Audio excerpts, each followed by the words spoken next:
Mort de mille entre le grand-parent et le parent du garçonnette, une rupture est totale. Ce jeudi, le procureur de la République d'Aix-en-Provence, Jean-Luc Blanchon, a tenu une conférence de presse pour informer le public sur l'avancée de l'enquête sur la mort du petit Émile Soleil. Le corps du petit Émile a bien été déplacé après sa mort, a confirmé le procureur de la République d'Aix-en-Provence,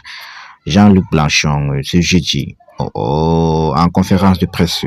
le vêtement et les ossements ont été transportés et déposés peu de temps avant la découverte du corps et les analyses permettent d'affirmer que le corps de l'enfant ne s'est pas décomposé dans le vêtement retrouvé dans la forêt. Par ailleurs, des stigmates anatomiques ont été observés sur son crâne et sont évocateurs d'un traumatisme facial violent, assure Jean-Luc Blanchon. Les expertises introduisent la probabilité de l'intervention d'un tiers dans la disparition et la mort d'Émile Soleil, ce qui a permis de déterminer qu'il y avait eu homicide volontaire et recel de cadavres.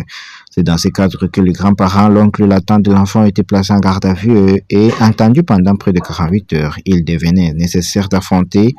d'éclairer les témoignages des personnes les plus concernées par le drame avec les résultats issus de l'ensemble des investigations, a précisé Jean-Luc Blanchon, avant d'indiquer que l'hypothèse intrafamiliale en a été une parmi d'autres car les membres de la famille étaient présents au moment de la disparition de l'enfant et que si les charges n'étaient pas suffisantes pour le mettre en examen ce jeudi, cette piste n'est pas encore refermée.